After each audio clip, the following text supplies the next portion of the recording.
আসসালামু আলাইকুম। জাপানের একটা বাস্তব কথা বলার জন্য আজকে আমি আপনাদের সামনে আসছি। আমরা সবাই জাপান আসার জন্য পাগল হয়ে যাই বা জাপান আসতে চাই। আমরা মনে করি জাপান আসলে আমাদের সব সমস্যা শেষ লাইফের। জাপান আসলে মানে প্রতি ঘন্টায় বেতন, অনেক টাকা, মাস শেষে লাখ লাখ কেন, এরকমই আমরা সবাই বুঝি। বাট আসলে বাস্তবতা যারা বর্তমানে জাপান আছে তারা জানে যে বর্তমানে জাপানের কী অবস্থা। আমি এখন বর্তমানে টোকিও শহরে আছি। আমি একটা দাইগাকু স্টুডেন্ট। আমি জিদোশো দাইগাকু স্টুডেন্ট। আমার টিউশন ফি বছরে অনেক টাকাই প্রায়। বাট আমার কথা বাদ দিই, আমার একটা এলাকার একটা ছোটো ভাই 7 মাস হয়েছে জাপান আসছে।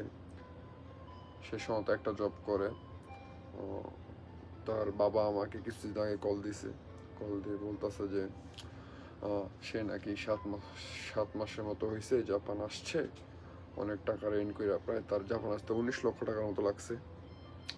কিন্তু সে এখনও বাংলাদেশে 1 টাকাও পাঠায় নাই। এমনকি সে বাংলাদেশ থেকে আরও 50,000 টাকার মতো নিয়ে আসছে, কিন্তু সে বাংলাদেশে কোনো টাকা পাঠায় নাই। বলতেছে তার একটা ব্যবস্থা করে দেওয়ার জন্য।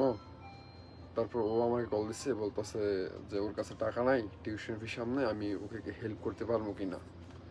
তারপর আমি বললাম আচ্ছা ঠিক আছে, আমি জানাবো হেল্প করতে পারবো কি পারলেই জানাবো।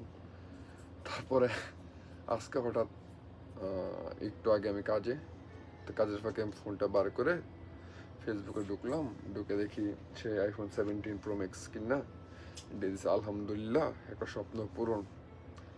এখন ভাই আমার কথা হলো, একটা তুমি তোমার বাবার এত 19 লক্ষ 20 লক্ষ টাকা করে 15 লক্ষ টাকা করে তুমি জাপান আসছো। তোমার আসার পরে তোমার ফার্স্ট কাজ হলো তোমার ঋণ দেওয়া বা তোমার বাবা মাকে কিছু টাকা হলো দেওয়া। সে প্রথম কথা হলো কোনো টাকা বাড়িতে দেয় নাই, কিন্তু সে আরও বাড়ি থেকে টাকা আনছে আর না এখন আইফোন 17 প্রো ম্যাক্স কিনতেছে। আমার কাছে লাগে না যে এই ফোন কেনার কোনো ইমি আছে। সে ফোনটা কিছুদিন পরেও কিনতে পারতো, সব কিছু সেটেল হওয়ার পরে কত ফোনই কেনা যাবে। কিন্তু এই সমস্যাগুলা, এই মেন্টালিটিগুলা চেঞ্জ করতে হইব, নাইলে জাপান কোনো কিছু করা আমার পক্ষে পসিবল না। আর বর্তমানে জাপানের পরিস্থিতি আগের থেকে অনেক খারাপ। জব টব এত অ্যাভেলেবেল না, অ্যাভেলেবেল থাকলেও তারা N4 N3 ভাষা রেকমেন্ডেড করে। এই কারণে যারা জাপান আসবেন অবশ্যই তারা জাপানি ভাষা শিখে তারপর জাপান আসবেন। আর বর্তমানে জাপানের বাস্তবতা একটু কঠিন বললেই চলে, কারণ আগের মতো জাপানে আপনারা যারা ভাবেন যে একটা কাজ করে আপনাদের টিউশন ফি, আপনার লিভিং কস্ট, বাসা ভাড়া সব কিছু দিবেন, আমার মতে এখন তা একটু ইম্পসিবল। কারণ এখন আস্তে আস্তে টিউশন ফিগুলো বাড়তেছে, লিভিং কস্ট প্লাস খাবার দাবার। জাপান খাবার দাবারের দামও একটু বেশি তুলনামূলক।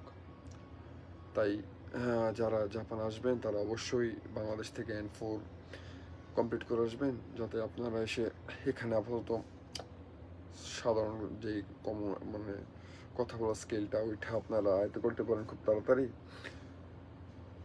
আর N3 না থাকলে আপনারা হাতের কাজের যে ব্যাপারটা ওইটা পাবেন না। আমার সাথে অনেকেই 1 বছর হয়ে গেছে জাপান আসছে, কিন্তু এখন হাতের কাজ পাই নাই। টিউশন ফি দিতে খুব সমস্যা হচ্ছে। তাই যেটা বলি আর কি, আপনারা টাকা পয়সা খরচ করার সময় একটু চিন্তা ভাবনা করে খরচ করবেন, এই আর কি। জাপান আসলে জীবনটা খুব হার্ড। জাপানিজ মানুষের কোনো দয়া মায়া নাই। এখানে আপনি না খেয়ে মরে গেলেও আপনাকে কেউ জিজ্ঞাসা করবে তুমি কি খাইছো, বাকি আসো বিষয়। এখানে কেউ কারোর জন্য না, কেউর কাছে কোনো সময় নেই।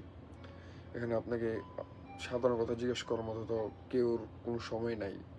সারাদিন ক্লাস, সারা রাত কাজ, এরকম এই আর কি।